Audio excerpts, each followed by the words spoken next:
Welcome into Outkick the Show. I am your fearless leader, Klay Travis. I hope wherever you guys are across the country, across the land, you are having fantastic Tuesdays. We got a lot going on here. I've been out of the show for a little while. Missed it yesterday because I was in the process of recording an epic 2-hour-plus interview with Mike Leach. If you have not yet subscribed, I'm going to pitch it for a long time going forward. But I think you guys will really enjoy the conversations we're going to have on the Wins and Losses podcast. It's not enough for me to have 3 hours a day of radio. It's not enough for me to have an hour a day of television. It's not enough for me to talk to you guys for 30 minutes a day on Facebook and on Periscope. It's not enough for me to write around 10,000 words a week on Outkick, my website. We also had to add a podcast exclusive into the content repertoire. And so far you have been able to hear 4 really cool interviews, I think.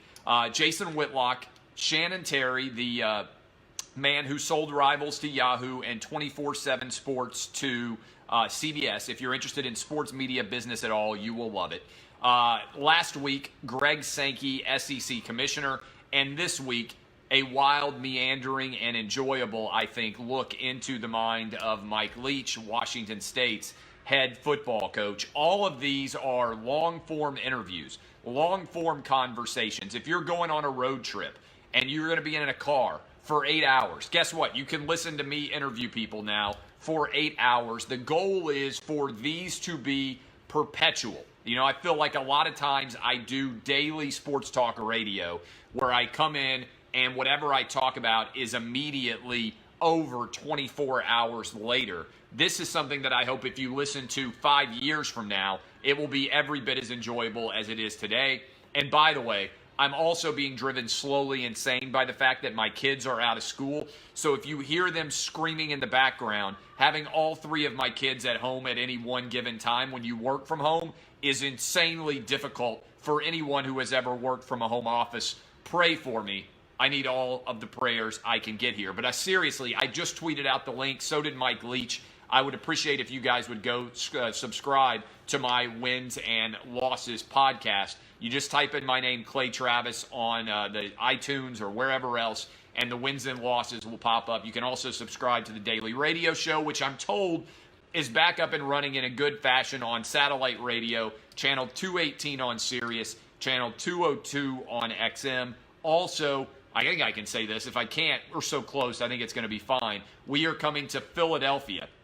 We keep adding new affiliates. We have all 50 states, and we have over 300 plus affiliates. This thing's growing like wildfire. I think they told me we were up 37% on radio in the last year, which is crazy. But we are adding the city of brotherly love. Philadelphia is going to be added to our repertoire starting, I believe it's July 1. So if you're in the Philadelphia area, you will know and be able to hear the show. Still have a lot of other markets we need to add. You can always stream us live on Fox Sports Radio. You can always stream us live on the iHeartRadio app. And also, like I said, 218 on satellite for Sirius, 202 for XM. All right, several different things I want to get to. Let's dive right into it. Anthony Davis to the Lakers. What does this mean? OJ to Twitter. I'm going to dive into that. Also, the Washington Post has blamed white people for not supporting O.J. Simpson enough 25 years after O.J. Simpson killed Nicole Brown Simpson and Ronald Goldman. The College World Series, I made a trip to the College World Series to watch the Arkansas-Florida State game with Bobby Bones and a couple of the guys affiliated with his show. Awesome time there. I'll tell you about my experience in Omaha. What do the injuries to Kevin Durant and Steph Curry actually mean going forward? And is Lavar Ball done at going on television? Has he now been banned by everyone? And Michelle Beadle under fire at ESPN, who is leaking all sorts of negative stories about Michelle Beadle to the media. Who wants her gone? Dum, dum, dum. What will transpire? We got a sports media whodunit. But we begin with Anthony Davis to the Lakers. What does this mean? I want to just break it down simply for you because ultimately I said this for a long time and I maintain that it's true. If you want to ever be in a position where you have to make decisions that matter, a big part of being in a place where you make decisions that matter is trying to think through those decisions yourself before you actually make them. All right, so I enjoy and have long enjoyed. Pretend that you are this person. Pretend that you're Jeanie Buss and you are running the Lakers. I think this is a great thought pattern, great decision making, just working on trying to work through decision making processes, because my opinion, ultimately, if you succeed in life, you get paid based on your decision maker. Okay? So you get paid based on whether or not you consistently can make good decisions. And so Jeanie Buss, to me, when you really boil it down, has two choices to make. What does Jeanie Buss have to decide? Jeanie Buss has to decide before she trades for Anthony Davis, because she signs off on everything, one of two things. Are we in the business with LeBron James to win now, or are we not in business to win with LeBron James right now? And we're more concerned about the future of the Laker franchise. If you are trying to actually win now, what you do is what the Lakers decided to do. You basically mortgage your entire future and you hand it over to the New Orleans Pelicans. If you are not trying to win now, then you trade LeBron James. Those are the two options that Jeanie Buss had. What you cannot do is live somewhere in what I call the squishy middle, okay? You can't live in the squishy middle. You tried that last year, where you bring in LeBron James and you play him with a young team surrounding him. Doesn't make any sense. It's not going to work. And so, Jeanie Buss ultimately decided somehow or other that she was going to get in the business of LeBron James. Now, I am not convinced this is going to work, but you had to make a decision. You roll the dice on LeBron or you trade him. Those are the two options. I don't believe the Lakers should be the favorite to win the title, because I don't think Anthony Davis and LeBron James are going to play well together. Because Anthony Davis, to me, does not complement LeBron James's overall skills. He's a big man who clogs the lane and is going to make it more difficult for LeBron James to get to the rim if he's there, or he's not a great shooter when it's kicked outside for him. He's not a spot-up shooter. If I had my choice and everybody was healthy, first of all, dead to me, this guy, all right? If I had my choice and I could choose right now between a healthy Anthony Davis or a healthy Klay Thompson, I think that a healthy Klay Thompson better complements LeBron James's game, okay? I don't think there's any doubt at all about that. LeBron James needs shooters.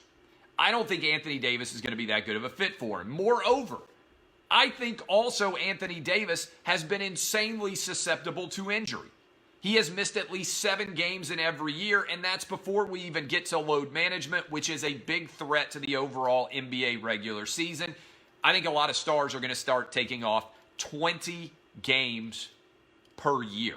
And I think that's going to be a big deal when you're talking about 82 games. So, I don't think Anthony Davis is going to stay healthy. I'm also not convinced LeBron James is going to stay healthy. I have said it for a while. I think what the Lakers are trending towards is another Kobe Bryant. LeBron James gets injured, and then he is gone at some point before anything else is able to materialize in terms of a championship.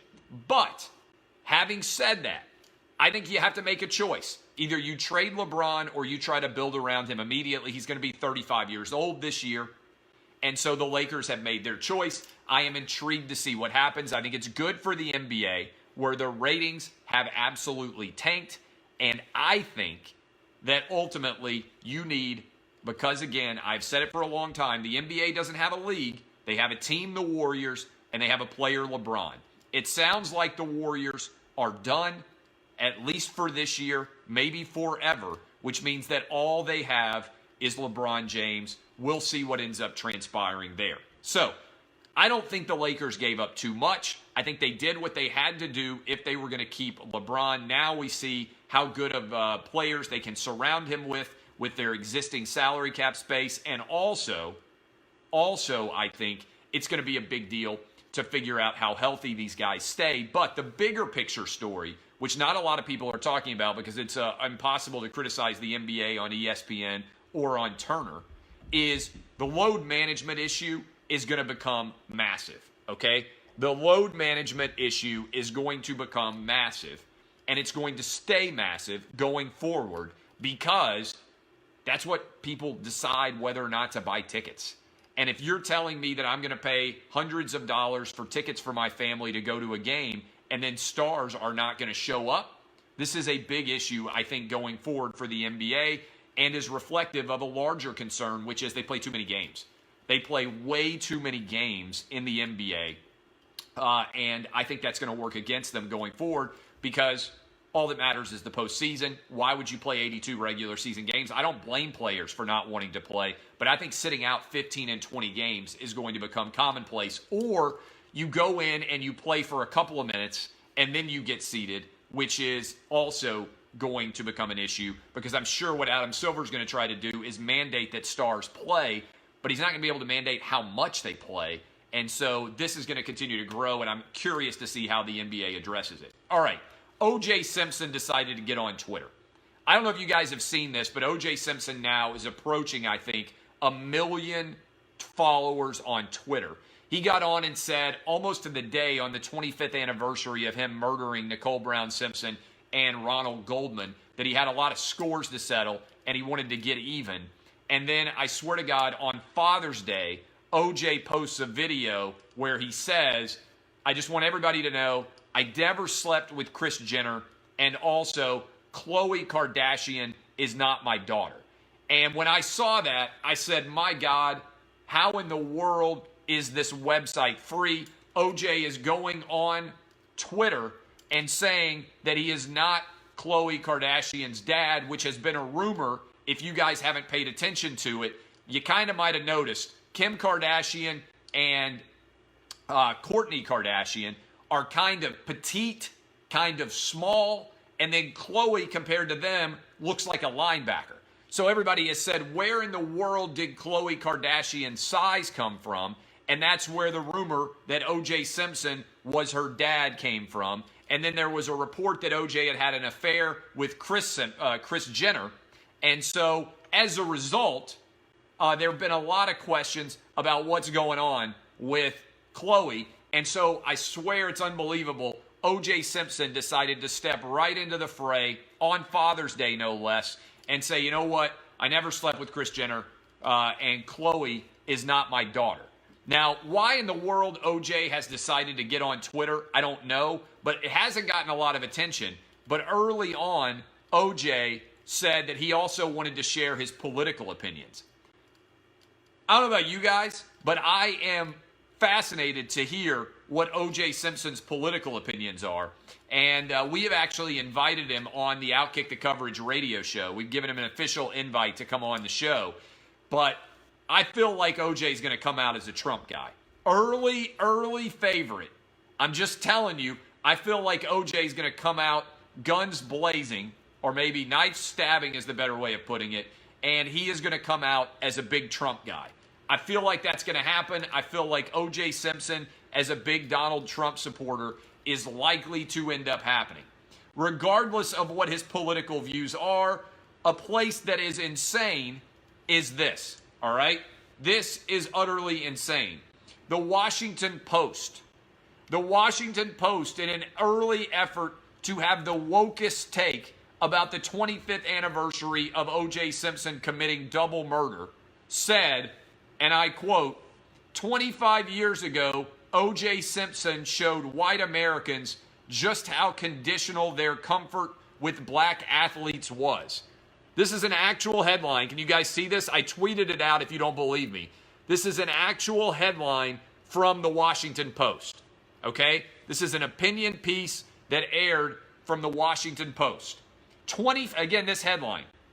25 years ago, O.J. Simpson showed white Americans just how conditional their comfort with black athletes was. Or, let me think here for a minute, Washington Post. Maybe, just maybe, white people and Asian people and Hispanic people and black people found it a little bit difficult, by and large, to support a double murderer. And maybe it wasn't white people's fault that O.J. Simpson killed 2 white people. I know we live in the world where white men in particular are the cause of every evil that has ever existed in society. But maybe, just maybe, the two people who got killed by OJ didn't have anything to do that was wrong. And maybe white people thinking to themselves, our condition of supporting OJ was predicated on him not killing people, was actually a fairly reasonable perspective. All right? How about that for a change? Would you ever see the headline in the Washington Post, white people liked OJ, then he killed two people, and so they didn't like him as much? That's actually pretty rational, I think. I think in most of the world, you have to change your opinion of someone if you believe he killed two people in cold blood. We're not talking about killing people in a war. We're talking about killing people in Brentwood, California, one of the safest places that has ever existed in the history of the world. I don't know how many murders have been committed in Brentwood, but I know that OJ in 1994 managed to commit a couple of them, a pretty high percentage of it. All right? So maybe Washington Post, don't blame don't blame white people for conditioning their support on O.J. Simpson and changing their minds when he killed two people. And by the way, you know this to be true. If O.J. Simpson had been a white guy and he had killed two black people and he had gotten off and been found not guilty by a jury, do you know what that would have been evidence of, according to the media? White privilege and systemic racism. It drives people crazy when I point this out. The only color that matters in America today is green, baby. Do you have the money to pay for the best lawyers? If you do, standards of justice are different for you than for everybody else. And I have said this for a long time. The reason why O.J. Simpson got off on his murder charge was because he played the race card. He collected on generations of black people being victimized by juries. We don't allow basic justice to exist very often in this country. We swing haphazardly from one extreme to the other. So if you want to figure out why O.J. Simpson was not guilty, it was because he cashed a check on innocent black people that had been killed because of their race, like Emmett Till. That was why O.J. is free, because Emmett Till died. And I don't know why most people don't make this connection, but the race card that O.J. Simpson played was a reaction to 1950s and 60s justice in this country and before. So in 1994 or 95, O.J. Simpson was not guilty because of race, whereas Emmett Till had been guilty because of his race. O.J. Simpson was no friend of black America. He turned his back on them and then tried to use black America to have a get-out-of-jail-free card, which is why it was so disappointing that so many people who were black actually ended up supporting O.J. Simpson. If you want to read a great book, The People versus O.J. Simpson, which they made the FX series on, that is a fascinating book to read. And I'm telling you, as a lawyer, I loved it, but as just a student of American life and culture, it's a fantastic book. I believe Jeffrey Toobin wrote it, and it's a behind-the-scenes look from the prosecution and the defense attorney's perspectives, and it gives you a great perspective on that on that story in general. And a lot of people out there are young, right? This is 25 years ago. A lot of you who are listening to this right now or watching it have absolutely no recollection whatsoever of O.J. Simpson. And so I would encourage you guys to go read that book, The People versus O.J. Simpson, because it's an incredible window into 1994, 1995 era America, which you guys may not remember. And even if you're like me, I'm 40 now. I was 15-ish. I was in high school when this trial was going on. I think you guys will really enjoy it because it will just take you into that window and it will make you understand OJ in a larger context. I'm not a guy who likes to sit around and watch movies. I know they did a 30 for 30 on it. I know they made an FX movie on it. I'm telling you, the book itself is infinitely better. Infinitely better. I would encourage you guys to go read it. I think it's a fascinating look into that universe, and it is so massive to think about. All right, so I'm telling you, OJ to Twitter, make sure you watch that. I went to the College World Series on Saturday. I'd never been to the College World Series before. I thought it was a phenomenal experience. I had never been, full confession, to Nebraska, and I had never been to Iowa. Flew into the Omaha airport, didn't know this. In order to get to the College World Series from the Omaha airport, you have to drive through Iowa. Wild. No idea, no earthly clue. I have now been to Iowa and I have been to Nebraska. 25,000 plus people there for the Florida State-Arkansas game. Florida State won 1-0. I want to thank Bobby Bones. Has a great morning radio show. Has been on Dancing with the Stars. Is about to do Bear Grylls. I think he did what? What else did he do? He does all sorts of stuff. Really good dude. Lives here in Nashville.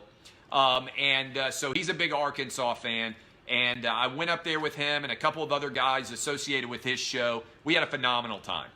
Really awesome time. I may try and go back next week if Vanderbilt makes the finals. Only was up there for a day, and it was hard to get around and keep track of everything. But that was I'd like to have stayed and watched more games, but it was an awesome experience. If you have never had the opportunity to go to Iowa or to go to Omaha and go see the College World Series, I highly recommended it. Felt like a college football game. People were out tailgating. There was a huge crowd. I mean, it was just phenomenal across the board. I'm hoping to get to go up next week. My wife is going to go up with one of our sons. Hard for me to get away with all the radio obligations so early in the morning. I got to find studios, and I got television and everything else. So I'd like to go, but fingers crossed that I can make it. But thanks to Bobby Bones. Incredible experience. Thank you guys for telling me how good it was over the years. And finally, I got to go experience it myself. All right, KD and Steph.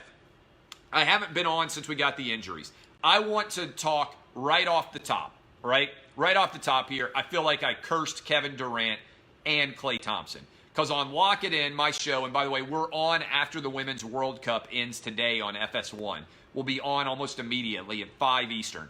Right after, I bet on them to be finals MVPs. What happens? But Klay Thompson goes out, tears his ACL, and Kevin Durant goes out and tears his Achilles tendon. This has set everything in motion in the NBA in terms of everybody now thinks they have a window to go win right now.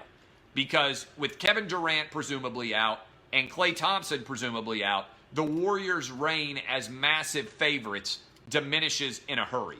If the Warriors had had all of their talent, they would have won this series in 5 games or less against the Raptors. So now there is some illusion of parity in the NBA. I say illusion because we'll have to see whether or not there is actually going to be parity. But after years and years, there's a legitimate hope, if you're one of the 7 or 8 best teams in the NBA, that this can be your window to actually go win a championship.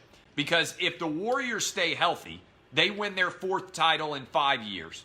There's nobody else out there that has any hope unless Kevin Durant and Klay Thompson potentially leave. So I am curious to see what exactly ends up happening in NBA free agency because everybody is going to make a run and they now see this as their potential window. Also, what happens with Klay Thompson and with Kevin Durant? If both of these guys sign multi-year extensions, then the Warriors are going to come back in 2 years and still be the best team in the NBA by a substantial margin. If they sign 1-year deals, then we'll go through this process again. But if I'm the Warriors, I'm taking this opportunity to sign these guys up for years. Tell Klay and Draymond and everybody else, see if you can get us into the postseason. We'll see what ends up happening with everybody else, right? With everybody else's moves. maybe these guys can come back. Feel good about Klay Thompson potentially being back before the end of the year. Kevin Durant, probably not because it's an Achilles tendon. But if the Warriors could make the playoffs and both those guys could come back, guess who would be the overall favorites? It would be the Warriors. If you are going to make bets, here is where the value is right now, I think, beyond a shadow of a doubt. Value is on the Clippers. 16-1 right now. If they get Kawhi Leonard, they might become the overall favorites. And the value right now, I think, is on the Rockets. Rockets have the most wins in the NBA over the past 2 years, even though CP3 and Harden are feuding right now. You know what cures almost all feuding? Money. You know what also cures almost all feuding? Money and winning. If the Warriors can come back and, the Rockets can come back and win, they don't need to blow up their franchise at all. That was the fear after they lost in 6 games to the Warriors. Thanks to the Kevin Durant injury and to the Klay Thompson injury, the Houston Rockets have a small window to slide in and get a championship. I like those 2 bets as my favorites right now in the NBA. Lavar Ball went on ESPN yesterday. Lavar Ball went on ESPN yesterday and said something a little bit offensive. I don't know exactly what he was implying, but can we change topics or something like that? He said, you can change me anytime you want, or something like that. I think Lavar Ball is banned from FS1. I'm not 100% certain on this. And he may now be banned from ESPN. But where LaMelo will go next year is an intriguing question. But I think the more intriguing question is, will ESPN and Fox effectively say, Lavar Ball, you're banned?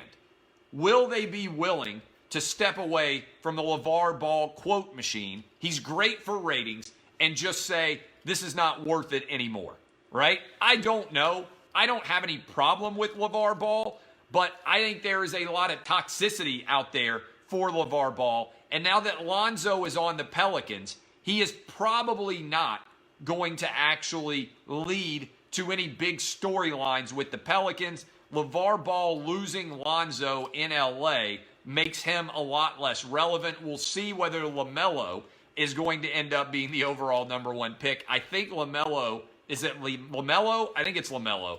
We'll see whether LaMelo, is that his name? LaMelo? I think it's LaMelo. We'll see whether or not he is able to be the #1 overall pick and how he does down in the Australian Basketball League, because he's not eligible to play in college basketball because of that ridiculous trip they made to, where was it, Lithuania? Or somewhere like Lithuania? One of the countries like Lithuania where they played. So we'll see what ends up happening there, but I'm curious whether or not Lavar Ball has officially been banned. And finally, there's a lot of drama out here. A lot of drama out here at ESPN surrounding Michelle Beadle. I don't know if you guys have been paying attention to this, but some people at ESPN hate Michelle Beadle. Because first of all, they tried to torpedo her career by leaking that she was going to be replaced on Countdown, the NBA show that ESPN has. And out of nowhere, suddenly this story emerges. Michelle Beadle is going to be pulled off of Countdown. They already pulled her off of Get Up, and ratings went up substantially on Get Up. Now, a little bit of that is an optical illusion because they also cut an hour out of the television show. But there are people who are a lot more talented on that show, like Laura Rutledge is infinitely more talented, I think, than Michelle Beadle. Also, I think Maria Taylor is infinitely more talented than Michelle Beadle. And so, as a result, Michelle Beadle was down to just doing Countdown. And then, man, they tried to knock her out of ESPN. They linked to Sports by Brooks that she was out. And then today, Andrew Marchand, I believe it's at the New York Post is where he writes, has a big piece about how she may or may not survive at ESPN and how she isn't actually liked, which is pretty crazy for there to be these leaks coming out from ESPN of people trying to torpedo Michelle Beadle's career. I know Michelle Beadle. I don't have anything against her. I interviewed her once for a full hour in Nashville. I've had her on the radio show before. She was always nice to me. I think she's an example of somebody who went super woke, and I think it was a bad move for her. In particular, do you guys remember when she said, I can't support the WWE anymore because Triple H took a photograph with Floyd Mayweather? And I was like, what are you talking about? Like, you don't have to like Floyd Mayweather, right? I wish that Floyd Mayweather was a saint outside of the boxing ring, right? I wish that every boxer had never gotten in trouble. But what I care about is the boxer entertaining? Is the UFC fighter entertaining? If he's not in prison and he's an entertaining fighter, I'll probably pay to watch the fight, right? That is my decision. I'm not voting with my dollars about who I'm entertained by, about whether or not I would want that guy to be a deacon in my church, or whether or not I would want that guy to marry my sister, right? All I'm voting on is, does this guy kick ass in a fun way? That's all I'm voting on when I look at the UFC and when I look at pay-per-view boxing. And I think the vast majority of the American sporting public is with me. So Michelle Beadle lost me when she started saying, oh, Triple H is posing in photos with Floyd Mayweather. I can't support WWE wrestling anymore. Are you kidding me? That's a ludicrous argument, I believe. And so I don't think it makes any sense at all. And I think she lost connection with her viewership. And now she's evidently lost connection with her audience inside of ESPN, which is a little bit scary to me if I'm her. I would not like that. If people started leaking things about me from inside of a place I worked, I would be like, this is unacceptable, right? I mean, like, this is unacceptable. I don't like anonymous sources anyway. I've never used an anonymous source. I've never been an anonymous source to my knowledge. I tell you exactly what I think every single day. You can agree with it or disagree with it, but there isn't any tiptoeing up to where that opinion comes from. It's from me, all right? So people always say, what's your source? I'm the source. If you don't like me, come after me. I am telling you that, oh yeah, Michelle Beadle also said white people need to shut up and listen. And that was in a scenario surrounding Cam Newton telling a reporter that, like, disrespecting that reporter's question. Now, I defended Cam Newton did. I didn't think it was that what Cam Newton did. I think it was that big of a story.